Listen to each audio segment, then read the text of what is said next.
അസ്സലാമു വറഹ്മത്തുള്ളാഹി. പ്രിയപ്പെട്ട കൂട്ടുകാരെ, 5ാം ക്ലാസ്സിലെ ഉലൂമുദ്ദീനിലെ 19ാമത്തെ പാഠം അദ്ദർസു താസിഅ അശറ ഫഅാലുൽ ലിമാ യുരീദ്. ഉസ്താദ് പ്രസംഗിക്കാൻ തുടങ്ങി. ഞാൻ ജനിച്ചത് ഇന്ത്യയിലാണ്. ഇവിടെ ജനിക്കുമെന്ന് തീരുമാനിച്ചത് ഞാനല്ല. എന്റെ മാതാപിതാക്കൾ ആരാകണമെന്നു തീരുമാനിച്ചതും ഞാനല്ല. എന്റെ ജനന തീയതി തീരുമാനിച്ചതും ഞാനല്ല. എന്റെ സിരകളിലൂടെ രക്തം ഒഴുകിക്കൊണ്ടിരിക്കുന്നു. ആ ഒഴുക്ക് നിയന്ത്രിക്കുന്നത് ഞാനല്ല. എന്റെ ഹൃദയത്തിന്റെ സ്പന്ദനം എന്റെ നിയന്ത്രണത്തിലല്ല. ഇക്കാര്യങ്ങളെല്ലാം നിങ്ങളെ സംബന്ധിച്ചും ശരിയാണ്. നാമുമായി ബന്ധപ്പെട്ട അനേകം കാര്യങ്ങളിൽ നമുക്ക് യാതൊരു സ്വാധീനവുമില്ല. എല്ലാം നിശ്ചയിക്കുന്നത് അല്ലാഹു തആലയാണ്. അല്ലാഹു തആലയുടെ ഖദറനുസരിച്ചാണ് എല്ലാം നടക്കുന്നത്. എന്നാൽ ചില കാര്യങ്ങൾ ചെയ്യാനും ചെയ്യാതിരിക്കാനും അവൻ നമുക്ക് സ്വാതന്ത്ര്യം തന്നിട്ടുണ്ട്. അത്തരം കാര്യങ്ങളിൽ ചെയ്യാൻ പാടില്ലാത്തതുണ്ട്. ഉദാഹരണം, കള്ള് കുടിക്കൽ. അത് ചെയ്താൽ അള്ളാഹുവിന്റെ ശിക്ഷ ലഭിക്കും. അതുപോലെ നിർബന്ധമായവയുണ്ട്. ഉദാഹരണം, 5 വഖത്ത് നിസ്കരിക്കൽ. അത് ചെയ്തില്ലെങ്കിൽ അവന്റെ ശിക്ഷ ലഭിക്കും. ഖദറിൽ വിശ്വസിക്കൽ നമുക്ക് നിർബന്ധമാണ്. അത് ഈമാൻ കാര്യങ്ങളിൽ പെട്ടതാണ്. അല്ലാഹു തആല നമ്മെ യഥാർത്ഥ വിശ്വാസികളിൽ ഉൾപ്പെടുത്തട്ടെ. ഖദർ എന്ന് പറഞ്ഞാൽ എന്താണ്? വീട്ടിലെത്തിയപ്പോൾ ഷഫീഖ് ചോദിച്ചു, ഉപ്പ, നീ ഈമാൻ കാര്യങ്ങൾ പഠിച്ചിട്ടില്ലേ? ഷഫീഖ്, അതെ ഉപ്പ. ഈമാൻ കാര്യങ്ങൾ എത്രയുണ്ട്? ഷഫീഖ്, 6 ഉപ്പ, 6ാമത്തത് ഏതാണ്? ഷഫീഖ്, ഖദറിൽ വിശ്വസിക്കൽ. ഉപ്പ, ലോകത്ത് സംഭവിക്കുന്ന എല്ലാ കാര്യങ്ങളും അല്ലാഹു തആലയുടെ നിശ്ചയമനുസരിച്ചാണ് നടക്കുന്നത്. എല്ലാം അവൻ മുൻകൂട്ടി നിശ്ചയിച്ചിട്ടുണ്ട്.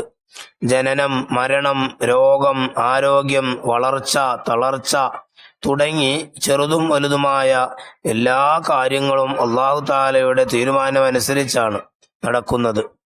അതിൽ ഖൈറായ കാര്യങ്ങളും ഷർറായ കാര്യങ്ങളും ഉണ്ടായേക്കാം. ഖൈറുണ്ടാകുമ്പോൾ ശുക്ർ ചെയ്യണം, ഷർറുണ്ടാകുമ്പോൾ ക്ഷമ കൈകൊള്ളുകയും ചെയ്യണം.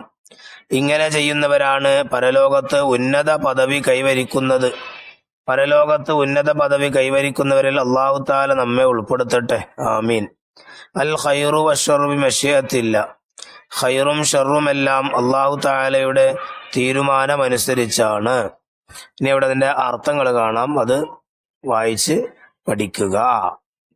അതുപോലെ നഖ്റഉ വനഫഹമു ലാ യകൂനു ശൈഉൻ ഇല്ലാ ബിമശിയത്തില്ല. മാഷാ അല്ലാഹു ഖാൻ വമാ ലം യശഅ ലം യകുൻ ലാ ഹൗല വലാ ഖുവത ഇല്ലാ ബില്ലാഹ്. ഇനി അതിന്റെ വർക്ക് നമുക്ക് നോക്കാം. അദ്ദർസു താസിഅ അശറ, 19ാമത്തെ പാഠം ഫഅാലുൽ ലിമാ യുരീദ്. നുജീബ്, ഉത്തരം എഴുതുക. എല്ലാം നടക്കുന്നത് അല്ലാഹു തആലയുടെ ഖദർ അനുസരിച്ചാണ്. 3 ഉദാഹരണങ്ങൾ എഴുതുക. ജനനം, മരണം, വിവാഹം. 2, നമ്മുടെ ശരീരത്തിൽ നടക്കുന്ന നമുക്ക് സ്വാധീനമില്ലാത്ത 3 കാര്യങ്ങൾ എഴുതുക. സിരകളിലൂടെ രക്തം ഒഴുകുക, ഹൃദയം സ്പന്ദനം, മരണം. 3, പ്രപഞ്ചത്തിൽ നടക്കുന്ന നമുക്ക് സ്വാധീനമില്ലാത്ത 3 കാര്യങ്ങൾ എഴുതുക. മഴ വർഷിക്കൽ, ഇടിവെട്ടൽ, കാറ്റ് വീശൽ. 4, ലോകത്ത് ഖൈറും ഷർറും നടക്കുന്നു. നാം എന്ത് ചെയ്യണം? ഖൈറുണ്ടാകുമ്പോൾ ശുക്ർ ചെയ്യണം, ഷർറുണ്ടാകുമ്പോൾ ക്ഷമ കൈകൊള്ളുകയും വേണം. 5, വാജിബായ കാര്യം ചെയ്തില്ലെങ്കിൽ എന്ത് ലഭിക്കും? അത് ചെയ്തില്ലെങ്കിൽ അവന്റെ ശിക്ഷ ലഭിക്കും. 6, ഖൈറുണ്ടാകുമ്പോൾ എന്ത് ചെയ്യണം? ശുക്ർ ചെയ്യണം. 2ാമത്തെ വർക്ക് നംലവുൽ ഫറാ, വിട്ടഭാഗം പൂരിപ്പിക്കുക. 1, ഖദറിൽ വിശ്വസിക്കൽ ഈമാൻ കാര്യങ്ങളിൽ ഡാഷ് ആണ്, പെട്ടതാണ്. 2, ഈമാൻ കാര്യങ്ങൾ ഡാഷ് എണ്ണമാണ്, 6.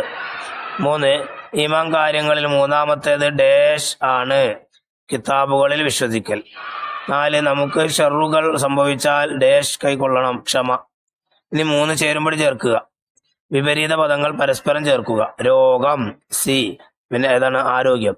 മരണം, ഇ. ജനനം. വളർച്ച, എ. തളർച്ച.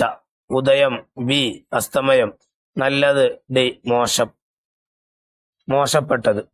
ഇനി 4ാമത്തെ വർക്കാണ് തഖ്സീസ്. ഖദർ എന്ന വിഷയത്തിൽ ഒരു കുറിപ്പ് തയ്യാറാക്കുക. ഉത്തരം,